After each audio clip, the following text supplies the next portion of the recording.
मंशा खुद द्रोण ने चढ़ाई थी। आज जब मैंने दुर्योधन को देखा निशस्त्र, आंखों में आंसू भरे, मैंने मरोड़ दिया अपने इस धनुष को।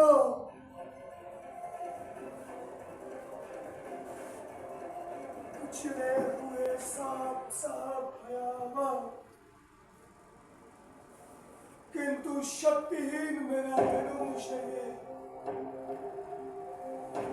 जैसा है मेरा मन।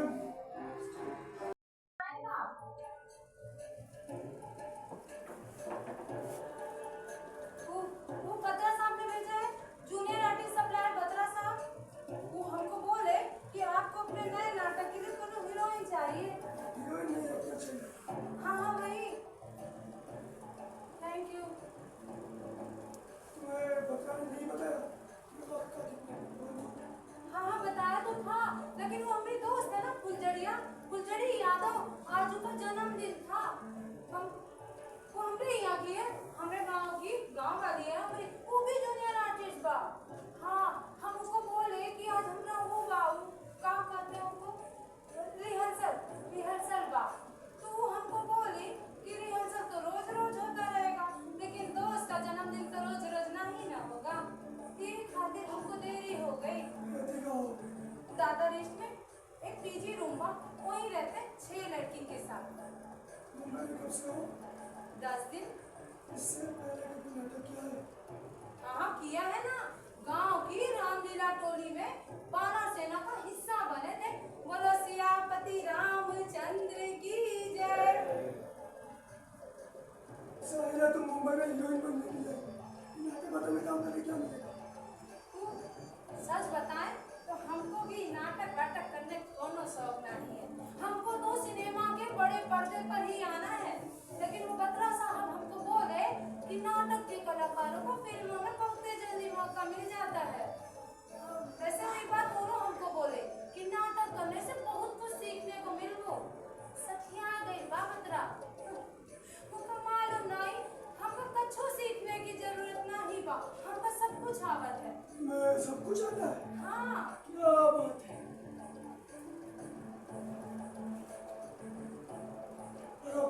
ये क्या है, कॉन्ट्रैक्ट है का? लाइए कर, इन्हें पढ़ना का लाइए कर ताकि साइन कर दो। ये नाटक की स्क्रिप्ट है, जिसे तुम नीचे बैठकर पढ़ोगी। आवाज बड़ी रखना, थिएटर में तुम्हारा सिनेमा नहीं। नीचे बैठे।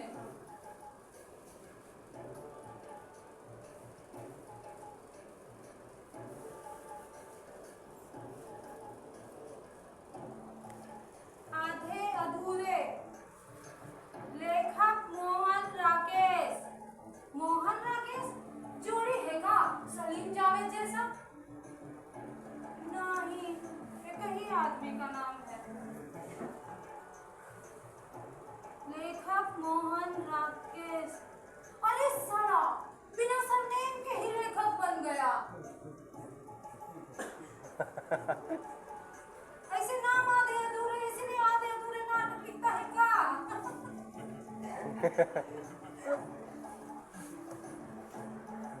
ऐसे मत घूरिए, पढ़ते हैं भाई, पढ़ते हैं।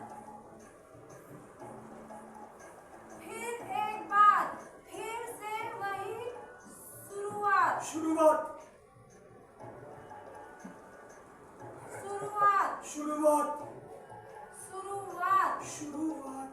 अरे वही तो बोल रहे हैं, शुरुआत नहीं, शुरुआत।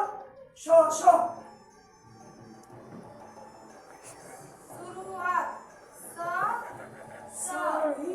शिरोमणि का शाह। शिरोमणि का साना। शिरोमणि नहीं, शिरोमणि। शुरुआत नहीं, शुरुआत।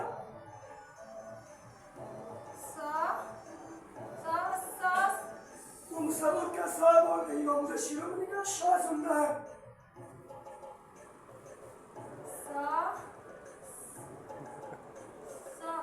अरे सारा गुस्सा निकल ही नहीं रहा हमने जुबान से जो आप बोल रहे हैं। लेकिन तुम्हें तो सब कुछ आता है।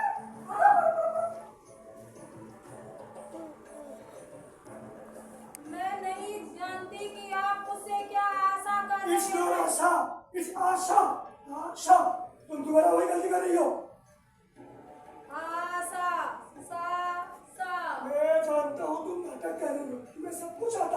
सा सा सा और शो का फर्क पता नहीं है। चलो हम आगे हीरो बनते हैं, आगे बढ़ो। मैं नहीं जानती कि आप क्या। आवाज क्यों धीमी हो गई? लाउडर। मैं नहीं जानती कि आप क्या आशा कर रहे हैं कि मैं कौन हूँ। हूँ नहीं हूँ। ऊपर बिंदियों की ध्यान से देखो, नजर वाला हूँ। पढ़ो। मैं नहीं जानती कि आप क्या आशा कर रहे हैं कि क्या हुआ? पसीने के छूटने लगे। मैं तो सब कुछ आता है। पढ़ो। मैं नहीं जानती कि आप क्या बस बस, मंत्र सब तक। अब तू क्या होता है। तुम्हें तो सब कुछ आता है। पढ़ो। हमको नहीं आवत है। सारा जोर से बोला, सुनाई नहीं दिया। हमको नहीं आवत है, हमको कुछ नहीं आवत है। माफ करना बेटी, मुझे तुम्हें नीचा दिखाने में कोई नजर नहीं। यकीन मानो, मैं तो तुम्हें बस समझना चाहता था। केवल घमंड के जश्न को करोगे नहीं और हर जगह फर्मी दिखाई देगा।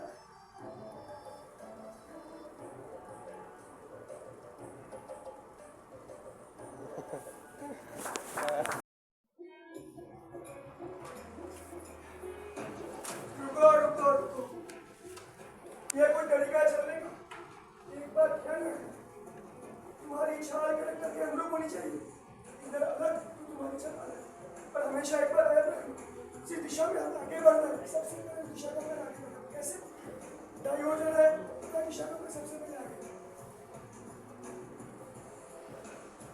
फिर डायोजन है, उतना दिशा का सबसे पहले आगे। अब एकदम मेरी तरह सिंपल चलने की कोशिश करो।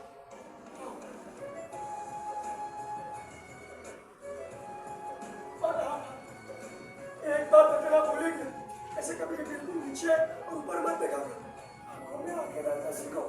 और अगर तुम्हारा डायलॉग ऑडियंस में देना हो तो तुम्हारी आई कॉन्टेक्ट बिल्कुल तुम्हारे कट के बराबर होनी चाहिए। समझे? अब चलो। कमर सीधी, गर्दन सीधी।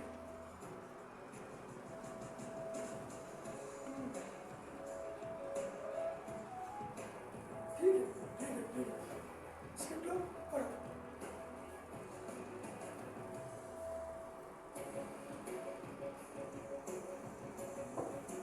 आज फिर बहुत तेज बारिश हो रही है। बारिश नहीं, बारिश। बारिश शौक लो, शौक। सा देखो, शौक के उच्चारण करते वक्त मुंह से हवा छोड़नी चाहिए। कैसे?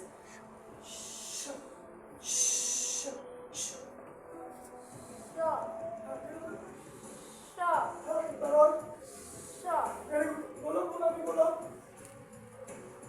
आज फिर बहुत तेज बारिश हो रही है। वेरी गुड, आगे बढ़ो। आज फिर बहुत तेज बारिश हो रही है। मैं छाता लाना भूल गई। आगे बढ़ो, आगे बढ़ो। फिर एक बार फिर से वही शुरुआत। वेरी गुड, अब आगे बढ़ो, जोर जोर से बढ़ो। इससे भी जोर से। हाँ, तुम्हारी आवाज आखिर तक जानी चाहिए। बढ़ो। मैं नहीं जानती कि आप कहाँ जा रहे हैं। तुम कहाँ जा रहे हो। माना कि मैंने कहा कि तुम्हारी आवाज आखिर तक पहुंचनी चाहिए, लेकिन पहली रो वालों को तो लिहाज करो, उनके तो कान के पर्दे फट जाएंगे। तुम उसे छिपा दो। देखो, अभिनय में दो चीजें बहुत जरूरी है, वेरिएशन और वॉइस मॉड्यूलेशन। और एक ही सुर में डायलॉग बोलोगे तो ऑडियंस बोर हो जाएगी, इसलिए वेरिएशन देना सीखो। अब देखो, मैं एक ही डायलॉग को अलग अलग तरीके से बोलती कैसे इंटरेस्टिंग बना। बोलो डायलॉग, क्या बोलो? तुम कहाँ जा रहे हो। तुम कहाँ जा रहे हो? गुस्से में बोलो तो कैसे बोलोगे? तुम कहाँ जा रहे हो? रो के बोलो तो कैसे बोलोगे? तुम कहाँ जा रहे हो? गुस्से में बोलो तो कैसे बोलोगे? तुम कहाँ जा रहे हो? डर के बोलो तो कैसे बोलोगे? तुम कहाँ जा रहे हो? अगर मस्ती में बोल रहे हैं कैसे बोलोगे? अरे तुम कहाँ जा रहे हो? बता बता। देखा, एक ही डायलॉग को अलग अलग तरीके से बोल के इंटरेस्टिंग बनाया जा सकता है।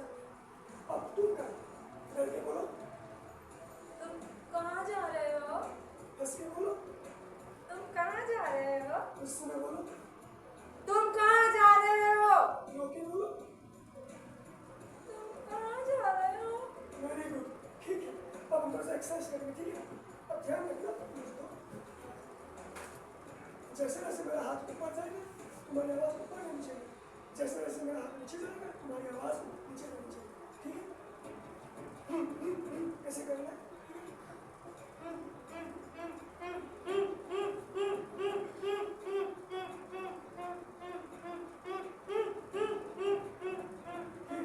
हम दोनों से मेडिटेशन करेंगे, ठीक है? बैठो, बैठो, कमर सीधी, गर्दन सीधी, आंखें बंद, सिर्फ सांसों पर ध्यान देंगे, ठीक है? ऐसे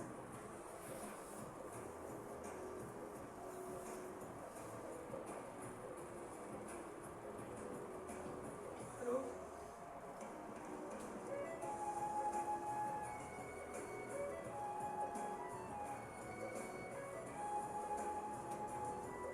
ठीक है, एक बार और करो, एक बार और करो।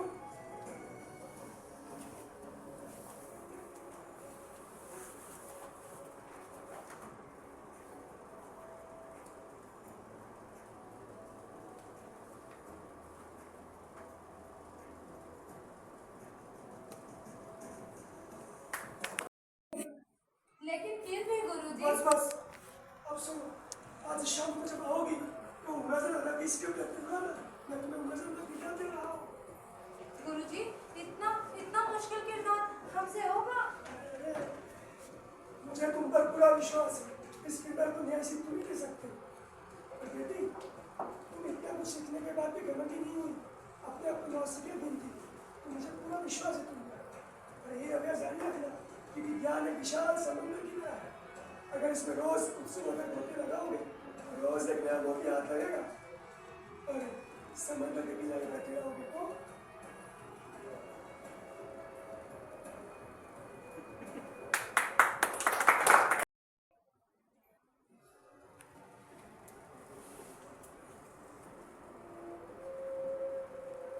तो रेत और पत्थर ही नसीब होंगे।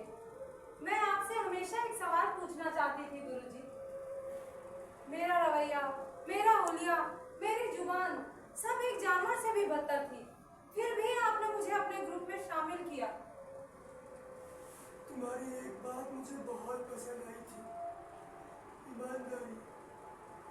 और यासर का पहला दिन था और तुम्हें पता था कि मैं वक्त का कितना पाबंद हूँ, लेकिन तुमने मेरी शादी का कोई बहाना नहीं दिया। तुम्हारी जगह पर होती तो पहले ही प्रश्न अच्छी रहे, इसी डर से बहाना बना देती, लेकिन तुमने बिना पलक झपकाए सच कह दिया। ईमानदारी और साहस, कलाकार अगर इमारत है तो ईमानदारी और साहस उस इमारत के ऐसे वो स्तंभ है जिसके बिना इमारत तिनकों में बिगड़ जाती है। गुरुजी, आप मेरी फिल्में देखते हैं?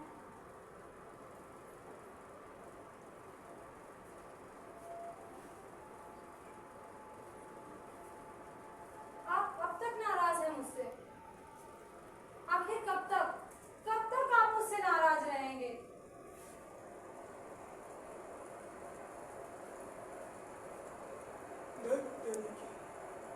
रोज छाता लेकर आता हूँ तो बारिश की एक बूंद भी नहीं बरसती थी, और छाता लेना भूल गया तो इतनी तेज बारिश। मौसम और इंसान कहकर बदलते तो कितना सरल हो जाता छोड़ा। मुझे नहीं लगता मैंने जो कुछ किया था गलत किया था। तुम जब भी झूठ बोलती थी अपने नाक से लाती थी यूं। मैं सच कह रही हूँ। I don't regret my decision at all. Very good. आप बहुत नाराज हैं ना मुझसे? ऐसा कुछ नहीं है। हाँ, आप जब भी झूठ बोलते थे आप अपनी आईब्रो खुजाते थे यूं, यानी हम दोनों एक दूसरे से झूठ बोल रहे हैं, एक दूसरे को अंधेरे में ढकेल रहे हैं। लेकिन आज मैं जब तक सच्चाई जान नहीं जाती तब तक मैं कहीं नहीं जाऊंगी और ना ही कहीं आपको जाने दूंगी। समझे आप? नहीं जाने दूंगी मैं आपको कहीं नहीं जाने दूंगी, नहीं जाने दूंगी मैं। नहीं।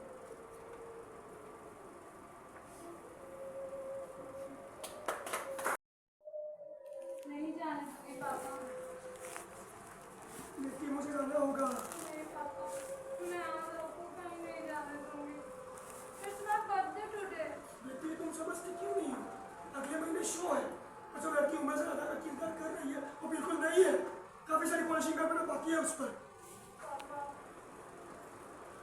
जिस उत्साह के साथ आप अपने नाटकों को पॉलिश करते हैं, काश काश उतने उत्साह के साथ आप अपने रिश्तों को पॉलिश कर पाते। आगे चाहती क्या हो तुम, बोलो। पापा, पापा सिर्फ एक दिन के लिए डायरेक्टर का किरदार उतार सकते हैं। पिता का लिबास नहीं पहन सकते। बेटी एक दिन तुम्हारी माँ ने भी ऐसे ही जिद की थी। वो हमारी शादी की पहली सालगिरह थी और तुम्हारी माँ की जिद की वजह से मैं रिहर्सल पर नहीं गया। हम होटल में गए, दोस्तों को बुलाया और धूमधाम से सेलिब्रेशन भी किया। लेकिन सेलिब्रेशन के दौरान मुझे पता चला कि गुरुजी के बेटे और बहू की कार एक्सीडेंट में मौत हो गई। लेकिन वो रिहर्सल पर मौजूद थे और मैं सिर्फ अपनी शादी की वजह से रिहर्सल पर नहीं गया। ऐसा नहीं हो सकता बेटी। और मैं उसी से तय कर लिया, चाहे कुछ भी हो जाए, मैं अपनी निजी जिंदगी का साया तक नहीं पड़ने दूंगा थिएटर पर।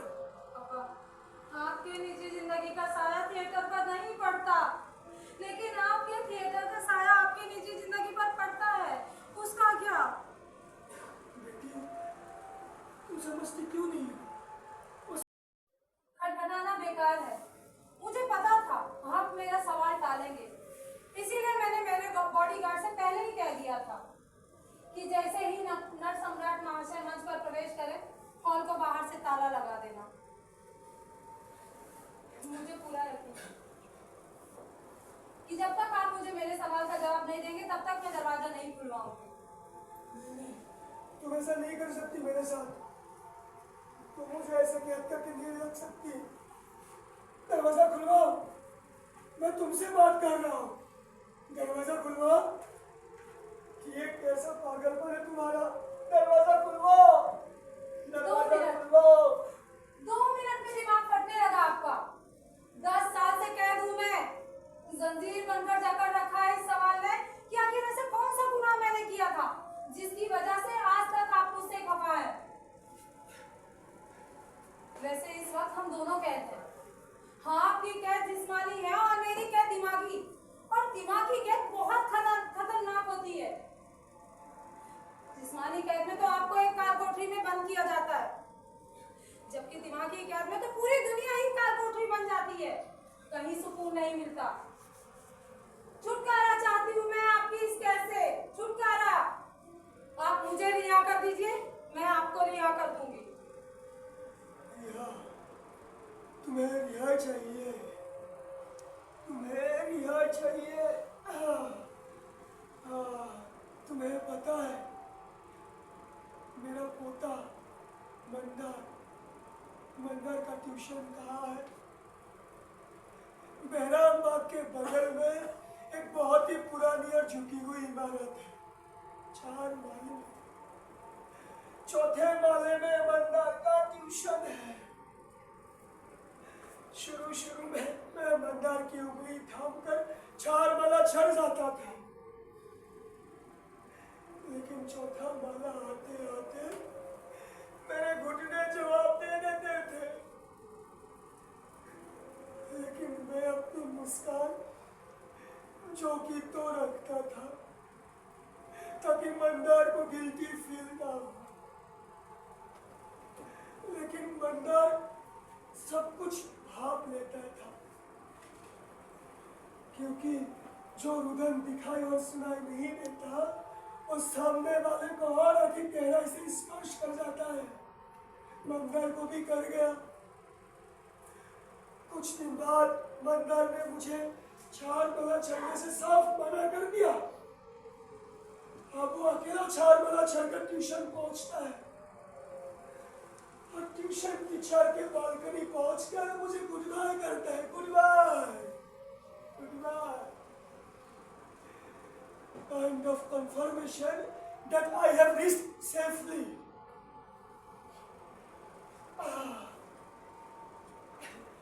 लेकिन तुम्हें पता है, जब वो चारमला चढ़कर ट्यूशन पहुंचता था, तब तक मैं क्या करता था?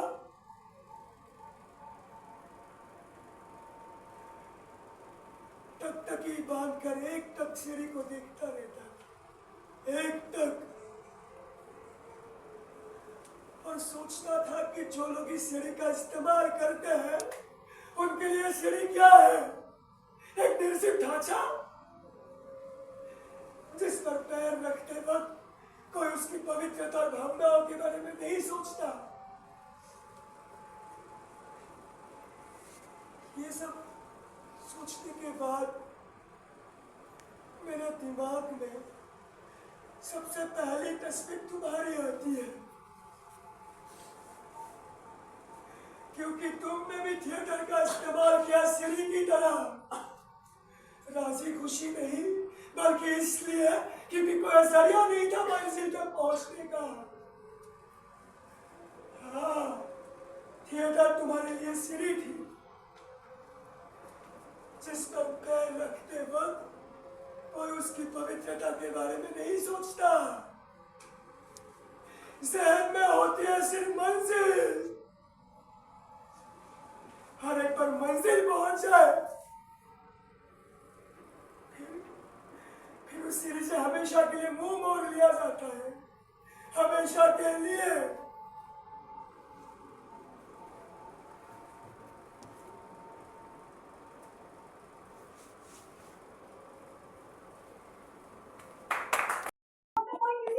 आपको उलझन तो लगेगी ही, क्योंकि आपके कानों को चापलूसी की आदत जो पड़ चुकी है गुरुजी।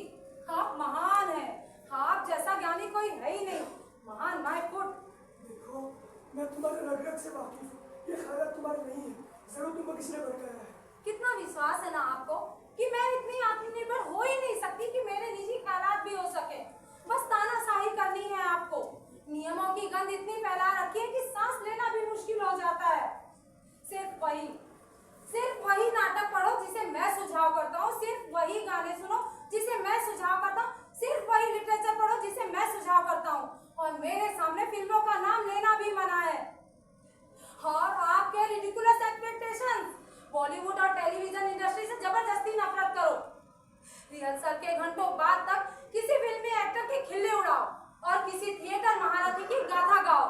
कठपुतलियां हैं हम आपकी मनचाही दिशा में अगर हमने कदम नहीं बढ़ाया तो आप तुरंत डोर खींचेंगे और दूसरी दिशा में पहुंचा देंगे।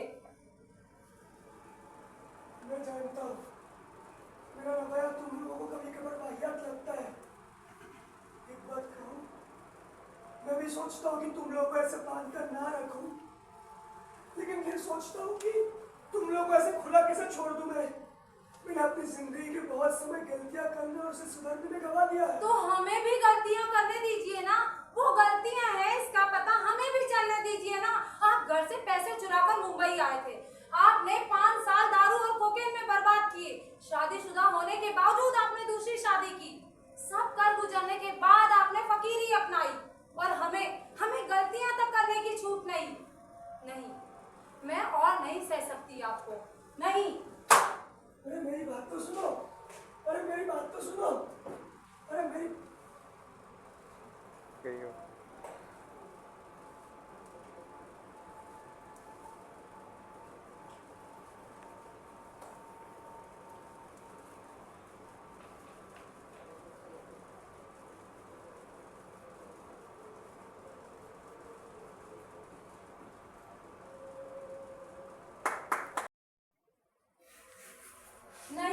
नहीं। आपको क्या लगता है कि आप कहेंगे कि आप मुझसे इसलिए नाराज हैं क्योंकि मैंने थिएटर का एक सीढ़ी की तरह इस्तेमाल किया और मैं इसे सच मानकर चली जाऊंगी? तो ऐसा बिल्कुल नहीं है। मुझे पूरा यकीन है आपकी नाराजगी की वजह कुछ और है।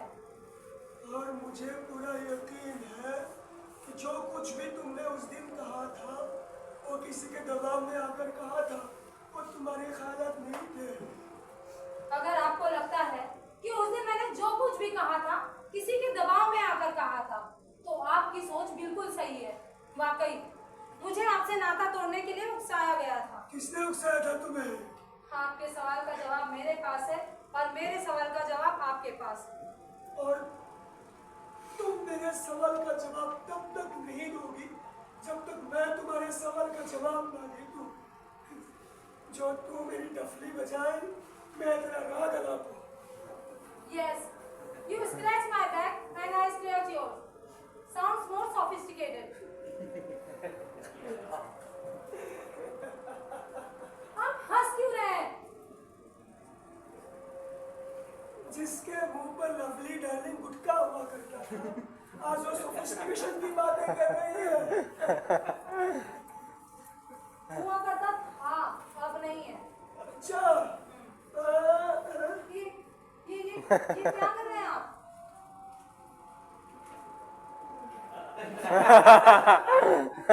मरना चाहे कितने भी सयाना हो जाए, लकी मारना नहीं छोड़ता। नहीं, ये तो मेरी आने वाली फिल्म, अगली फिल्म, उसमें मैं गांव वाली का कैरेक्टर कर रही हूँ, इसीलिए वो मेथड एक्टिंग। अच्छा, इसका मतलब अगर तुम्हें खूनी का किरदार मिलेगा तो तुम खून करती फिरोगी। मेथड एक्टिंग, अरे तुम्हारे बॉलीवुड वाले जिसको इस तरह स्लावसी का पूरा नाम तक नहीं पता, वो भी मेथड एक्टिंग करने का दावा करता है। ये स्टेनिस्लावस्की कौन? शाबाश, अब हुई तुम सच्ची बॉलीवुड सुपरस्टार। इतने सालों बाद भी आपकी राय नहीं बदली इंडस्ट्री को लेकर। अब तो मेरी राय और मजबूत हो चुकी है। लेकिन एक बात तो आपको माननी ही पड़ेगी, चाहे थोड़ी ही सही, पर इंडस्ट्री ने तरक्की तो की है। थोड़ी क्यों, बहुत तरक्की की है। पहले तो सिर्फ स्टोरी बाहर से उठाते थे, अब तो story, screen play, dialogues, actors सब बाहर से उठाते हैं। और अगर ऐसे ही फिल्म बनाते रहे तो ऑडियंस भी बाहर से उठानी पड़ेगी। और अगर हिंदुस्तानी ऑडियंस को मीडियोक्रिटी की आदत पड़ चुकी है तो इसका जिम्मेदार सिर्फ और सिर्फ तुम्हारा बॉलीवुड ही है। ताली एक हाथ से नहीं बजती है। जितना कसूर इंडस्ट्री का है, ये तो मैं तो कहूंगी उससे कहीं ज्यादा कसूर दर्शकों का है। दर्शक ऐसी फिल्में देखने आते हैं, इसीलिए तो हम ऐसी फिल्में बनाते हैं। हम मसाला फिल्में इसीलिए बनाते हैं। अगर दर्शक ऐसी फिल्मों को बॉयकॉट करना शुरू कर दे तो हमें झक मार कर अच्छी फिल्में बनानी पड़ेगी। और मैं तो कहूंगी कि ऑडियंस की जिम्मेदारी कलाकार से कहीं बढ़कर है। किसी भी देश में कला का स्तर ऑडियंस पे निर्भर करता है, कलाकार पर नहीं। इसका कसूरवार भी तुम्हारा बॉलीवुड ही है। अगर मैं तुम्हें 100 साल तक कचरा खिलाऊं और एक दिन अचानक तुम्हें साफ सुथरी चीज दे दूं तो तुम साफ सुथरी चीज को ठुकरा कर कचरा ही छुपाओगे ना। इंडस्ट्री कहती रहेगी कि ऑडियंस को यही पसंद है तो हम क्या करें, और ऑडियंस कहती रहेगी इंडस्ट्री हमें यही दे रही है तो हम क्या करें। इसी तरह दोनों एक दूसरे पर इल्जाम डालते रहेंगे और एक्टर्स शिकायत की वजह अफसोस करते रहेंगे। शिकायत से याद आया, आपको मुझसे क्या शिकायत है, आप बताना चाहेंगे? ये हम किस चीज के डिस्कशन में लग गए? टॉपिक चेंज करना कोई आपसे सीखे। पहले तुम मुझे मेरे सवाल का जवाब दो कि तुम्हें किसने उकसाया था, उसके बाद मैं तुम्हारे सवाल का जवाब दूंगा। बहस करके वक्त बर्बाद करने की और एक नाकाम कोशिश, लेकिन मैं बहस नहीं करूंगी। हाँ, आप जानना चाहते हैं ना कि उस दिन मुझे किसने उकसाया था? तो सुनिए।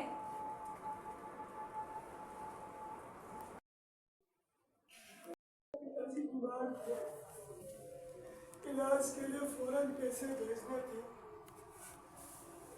और वह मालती की एडमिशन की डेट निकली जा रही थी, लेकिन मैंने बिना सोचे बगैर वो पैसे तुम्हारे पिताजी को दे दिए इलाज के लिए। लेकिन इतना कुछ करने के बाद भी तुमने मेरा साथ छोड़ा,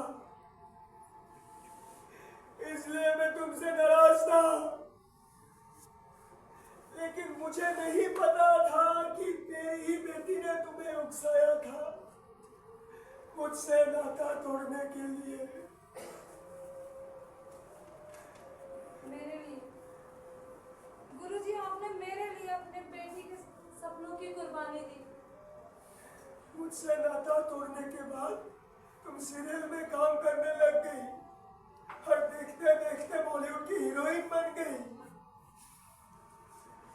तुम्हारी कामयाबी देखकर मेरे बाकी बच्चों को भी प्रेरणा मिली और वो भी एक एक करके मेरा साथ छोड़ के चले गए।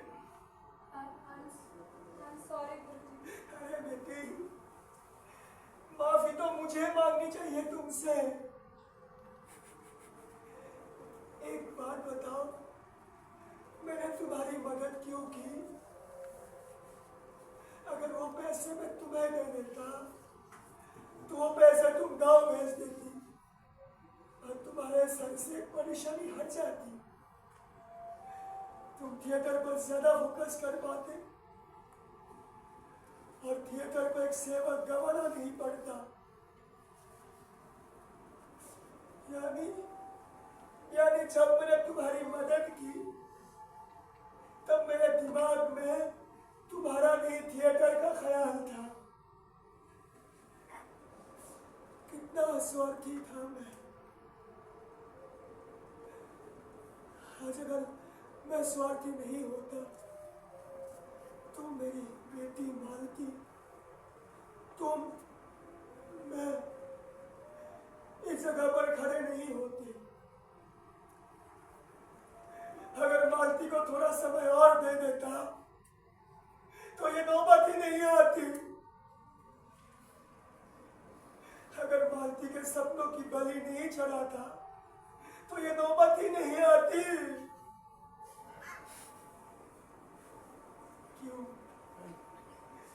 क्यों हम कलाकार इतने स्वार्थी होते हैं? हम अपनों को भुलाकर कला के पीछे दौड़ते हैं, लेकिन हम ये क्यों भूल जाते हैं कि अपनों को खुश रखना भी एक कला है। आज घर जाकर सबसे पहले मालती से माफी मांगूंगा। गुरुजी, अब जाकर हुए आप एक अच्छे दिग्दर्शक। तुमने पूछा था ना कि मैं तुम्हारी फिल्में देखता हूँ या नहीं। मैंने तुम्हारी सारी फिल्में देखी है, first day first show, and I am proud of you. और आज मुझे पूरा विश्वास हो गया कि तुम बॉलीवुड सुपरस्टार हो। पूछो क्यों? क्योंकि तुमने जो इस जगह को जेल बनाने की हरकत की, इसके बाद कोई शक नहीं इस बात की कि तुम बॉलीवुड सुपरस्टार हो। क्योंकि बॉलीवुड सुपरस्टार और जेल का एक अटूट रिश्ता होता है। अब दरवाजा खुलवाओ। गुरुजी, हाँ। मंदार का ट्यूशन खत्म होने में अभी थोड़ा समय बाकी है, तब तक क्या करें? नाटक करते हैं। नाटक करना है तुम्हें? हाँ, नाटक करना है। रुको। नाटक करना है।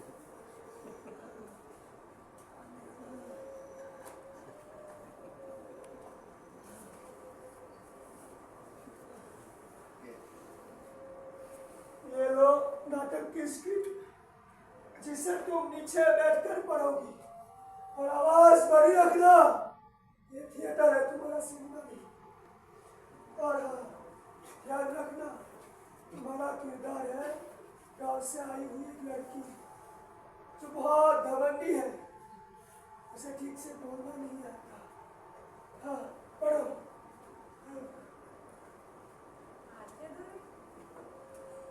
फिर एक बार फिर से वही शुरुआत। कर दी ना गड़बड़ी। मैंने क्या कहा था? वो लड़की गांव से आई हुई लड़की है जिसे कुछ नहीं आता। अगर उसे कुछ आता ही नहीं तो उसे 100 और 100 का फर्क कैसे मालूम पड़ता? शुरुआत नहीं, शुरुआत।